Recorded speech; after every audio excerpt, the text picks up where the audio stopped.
ปลีนยนต์ฮอโปจนต้องนะได้ประมาณไงนี่เคยจะเจ๊พ่อพ่ออมปีกาลูกปลีนยนต์ฮอนี่ខ្ញុំឃើញអ្នកខ្លះគឺថាច្បាស់ណាស់ពលានយន្តហោះនេះរដ្ឋាភិបាលលក់ឲ្យក្រុមហ៊ុនឯកជន5 10 ឆ្នាំមុនតើបានមកពីណា5 10 ឆ្នាំមុនយើងមិនទាន់ធ្វើក្រងធ្វើពលានយន្តហោះថ្មីផងមានក្រងទៅពលានយន្តហោះចាក់កន្លែងណាបើមានសុំឲ្យឯកសារទាំងមកគេលោកខ្ញុំបណ្ដឹងព្រោះមានតែ2នាក់ទេដែលមានសិទ្ធិនៅក្នុងការសម្រេចដោះដូរកន្លែងណាគឺសម្ដេចតេជោដែលជាអតីតនាយករដ្ឋមន្ត្រីនៅក្នុងអាណត្តិមុនហើយរូបខ្ញុំជានាយករដ្ឋមន្ត្រីនៅក្នុងអាណត្តិនេះហើយយើងទាំង2នាក់អត់ដែលបានដឹងអំពីគម្រោងនៅក្នុងការលក់ពលានយន្តហោះពោធិ៍យន្តទៅណាអញ្ចឹងអ្នកដែលនិយាយអ្នកដែលជជែកគ្នាខ្ញុំសូមឲ្យបញ្ចប់ម៉ោងនេះស្មើនេះគឺគ្មានគោលការណ៍ហើយពីមុនមកគឺគ្មានគោលការណ៍កន្លែងណាដែលថាសម្រាប់លក់ពលានយន្តហោះនេះឲ្យទៅឯកជននោះទេសំណួរសួរថាមានអត់ឆ្លើយខ្លីថាអត់មានមិនដែលមានទេហើយក៏គ្មានគម្រោងក្នុងការលក់ពលានយន្តហោះនេះដែរសូមបញ្ជាក់ឲ្យច្បាស់ខ្លីប៉ុណ្ណឹងពីមុនមកយើងធ្លាប់មានគណៈកម្មការមួយនៅអាណត្តិមុនដឹកនាំដោយអាដាមជាសភារាគឺហៅថាគណៈកម្មការអន្តរក្រសួងពិនិត្យផ្លូវច្បាប់លើកិច្ចព្រមព្រៀងដែលកំពុងអនុវត្តដើម្បីរៀបចំកិច្ចព្រមព្រៀងថ្មីសម្រាប់ពលានអន្តរជាតិភ្នំពេញនិងខេត្តបរសៀនអនុគណៈកម្មការនេះការងារគឺដើម្បីចរចាការគ្រប់គេថាសិទ្ធិនៅក្នុងកិច្ចប្រតិបត្តិមិនមែនចរចាដើម្បីដោះដូរពលានទេពលានយន្តហោះរបស់យើងតាំងពីឆ្នាំ90ជាងមកគឺយើងមានកងត្រាផ្ដាច់ពុកពួយជូនទៅអស់ក្រុមហ៊ុនបារាំងសម្បទានបារាំងគឺក្រុមហ៊ុន SCA នៅក្នុងសិទ្ធិនៅក្នុងប្រតិបត្តិមិនមែនសិទ្ធិជាម្ចាស់ទេម្ចាស់របស់ពលានយន្តហោះបច្ចុប្បន្នពីអតីតកាលគឺនៅតែជារដ្ឋលេខាធិការដ្ឋានអាកាសចរស៊ីវិលគឺរដ្ឋដដែលឯកជនក្រុមហ៊ុន SCA គឺមានសិទ្ធិនៅក្នុងការប្រតិបត្តិទេអានឹងដូចជួលផ្ទះអញ្ចឹងម្ចាស់ផ្ទះនៅតែជាម្ចាស់អគារនិងម្ចាស់ដីយើងជួលឲ្យអ្នកមកអបបើកជាហាងបើកជាអីមិនមែនមានអ្នកនឹងមានសិទ្ធិនៅក្នុងការយកដីយកផ្ទះនឹងទេអញ្ចឹងដើម្បីបើកកប៉ាល់ហោះថ្មីពលានថ្មីនេះត្រូវផ្ទេរសិទ្ធិនេះតលតែ SCA ឯកភាពมันអាចមានលុយមកធ្វើពលានថ្មីឲ្យប្រតិបត្តិនោះទេគឺខុសកិច្ចសន្យារវាងរដ្ឋាភិបាលអញ្ចឹងគណៈកម្មការនេះគឺបន្តឲ្យអាណត្តិថ្មីនេះមានអាដាមម៉ៅហាវណ្ណាល់ដឹកនាំបន្តគឺដើម្បីចរចាលើកិច្ចព្រមព្រៀងនេះដើម្បីយកក្រុមហ៊ុន SCA ទៅឲ្យក្រុមហ៊ុនថ្មីដែលវិនិយោគកសាងពលានយន្តហោះអន្តរជាតិដៃជោដែលត្រូវសម្ពោធនៅពេលខាងមុខនេះ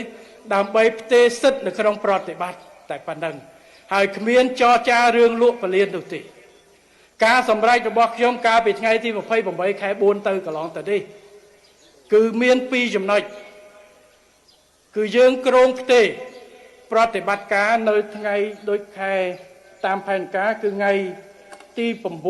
9ម៉ោង12យប់ចូលថ្ងៃទី10កក្កដាផ្ទេរនេះបានន័យថាបិទប្រតិបត្តិការកន្លែងចាស់កប៉ាល់ហោះចុះទៅកន្លែងថ្មីអាកន្លែងបញ្ជាកប៉ាល់ហោះ Air Traffic Controller អីទៅនោះដើម្បីកប៉ាល់ហោះចុះកន្លែងនោះនេះគឺជាការផ្ទេរមិនមែនការផ្ទេរទៅដល់នោះហើយឲ្យឯកជនចូលមកយកនេះទេចំណុចក្រោយពីពេលនោះពីណាទទួលខុសត្រូវខ្ញុំបានចារឯកភាព2ចំណុចដែលរដ្ឋលេខាធិការអាកាសចរស៊ីវិលស្នើសុំ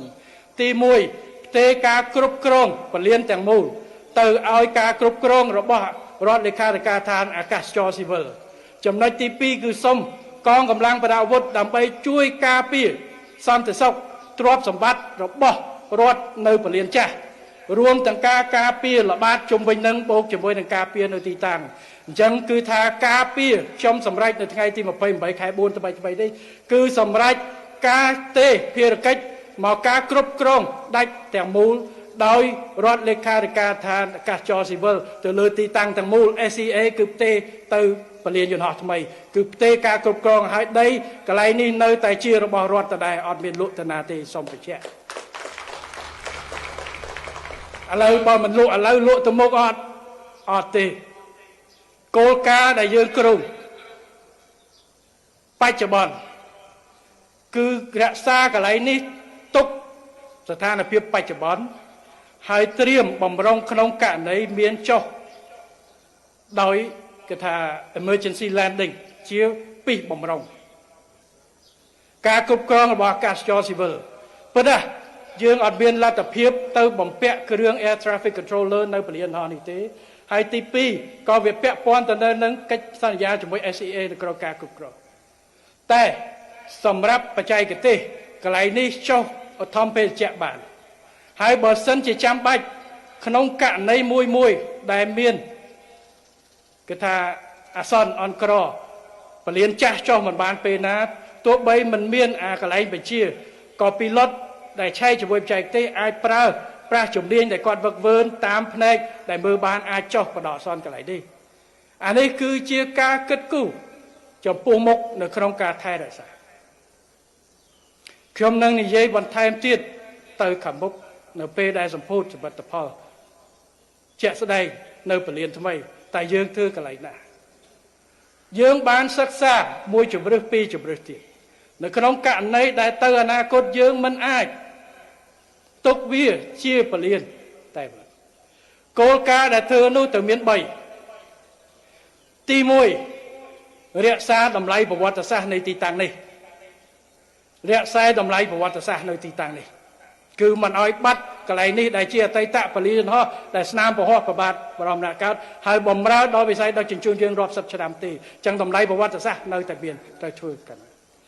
ទី2គឺជំរើស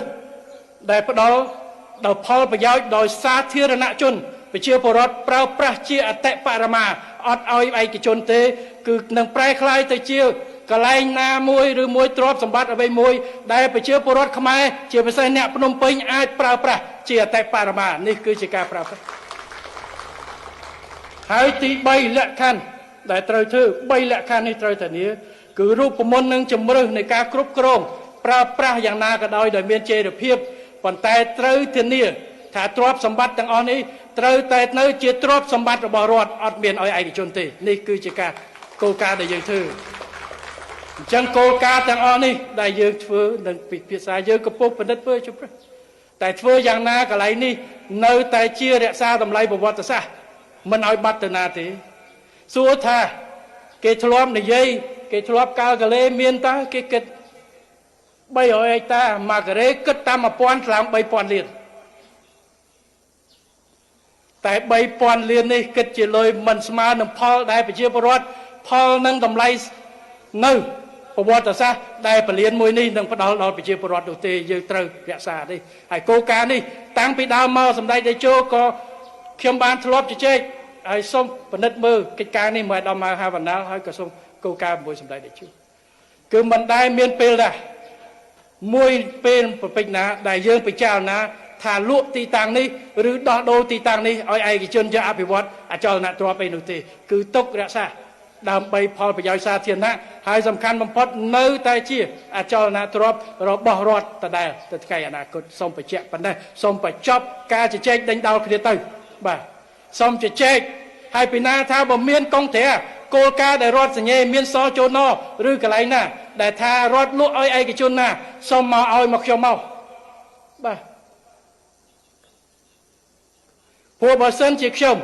ហើយសម្ដេចតេជោមិនសញ្ញេផ្ដល់គោលការណ៍គ្មានពីណាមានសិទ្ធិទេកៃឡូពីណាគេទៅតំណាងឲ្យខ្ញុំទៅធ្វើចរចាខ្ញុំទៅតែគ្មានគោលការណ៍របស់រាជរដ្ឋាភិបាលធ្វើទេគ្មានពីអតីតកាលគ្មានបច្ចុប្បន្នកាលហើយអនាគតក៏គ្មានដែរសូមបញ្ជាក់ហើយបើឯកជនណាចង់មកចែកចៅទីតាំងនេះដើម្បីយកទៅអភិវឌ្ឍដោះដូរថាខ្ញុំសូមឲ្យទៅរកកន្លែងផ្សេងទៅកន្លែងនេះទុកជូនប្រទេសជាតិនិងប្រជាពលរដ្ឋទ្រព្យសម្បត្តិសាធារណៈសម្រាប់ទៅអនាគតរបស់យើងខ្ញុំសូមបញ្ជាក់ប៉ុណ្ណឹងដោយខ្លីចឹងខ្ញុំសូមបិទវងកញ្ចក់ប៉ុណ្ណឹងចុះបាទថាចាំរហូតដល់ខែ7ចាំនិយាយប៉ុន្តែបើមិននិយាយថ្ងៃនេះទេប្រហែលជានឹងដុតពេញ Facebook ព្រោះ3ថ្ងៃនេះខ្ញុំឃើញដុតមែនតើអញ្ចឹងខ្ញុំសូមយកឱកាសនេះបញ្ជាក់ព្រោះនេះគឺជាឧទាហរណ៍មួយនៃព័ត៌មានคล้ายៗប្រើប្រាស់បច្ចេកវិទ្យាព័ត៌មានមិនច្បាស់លាស់នៅក្នុងការជជែកវែកញែកសិទ្ធិប្រជាពលរដ្ឋខ្ញុំគោរព សិទ្ធិប្រជាពលរដ្ឋនៅក្នុងការព្រួយបារម្ភអំពីការចាត់ចែងអ្វីទៅដែលជាទ្រព្យសម្បត្តិប្រវត្តិសាស្ត្ររបស់យើងហើយខ្ញុំក៏មានកាតព្វកិច្ចបញ្ជាក់ជាបឋមជូនប្រជាពលរដ្ឋយើងដែលជាម្ចាស់ប្រទេសជាពិសេសអ្នករាជធានីភ្នំពេញសូមបញ្ជាក់ថាគ្មានការលក់ដូរឬគ្មានការឯកភាពឬគម្រោងនៅក្នុងការលក់ដូរដែលធ្លាប់រាជរដ្ឋាភិបាលបានសម្រេចហើយនៅពីមុនមកឬទៅសម្រេចឥឡូវនេះឬមួយទៅថ្ងៃអនាគតនោះទេគឺគ្មានប្រែក្លាយកន្លែងនេះទៅជាទ្រព្យសម្បត្តិឯកជនណាទេគឺទៅជាទ្រព្យរបស់រដ្ឋការប្រើប្រាស់ដោយចីរភាពជាផលប្រយោជន៍សាធារណៈគឺជាទិសដៅសំខាន់ដែលយើងនឹងអភិវឌ្ឍកន្លែងនេះឬបំរុងទុកទៅជាកន្លែងសម្រាប់ចុះពលានយន្តហោះក្នុងកម្រិតតាមួយប៉ុន្តែសូមបញ្ជាក់ឲ្យច្បាស់គឺវានឹងនៅតែជាទ្រព្យរបស់រដ្ឋដដែលខ្ញុំនិយាយបាននៅពេលដែលខ្ញុំធ្វើនាយករដ្ឋមន្ត្រីបើសិនជាបកផ្សេងឡើយខ្ញុំមិនដឹងទេតែបើខ្ញុំជារដ្ឋមន្ត្រីគណៈបកប្រជាជននៅដឹកនាំប្រទេសយើងនៅធានាកន្លែងនេះមិនឲ្យមានការប៉ះពាល់ក្រៅពីគោលការណ៍3ដែលខ្ញុំបានលើកហើយទៅទេគឺមិនមានការលក់ដូរដោះដូរអីកន្លែងណាទេពលានយន្តហោះនេះសូមបញ្ជាក់ប៉ុណ្ណឹងសូមបញ្ចប់បាទការជជែកគ្នាទៅ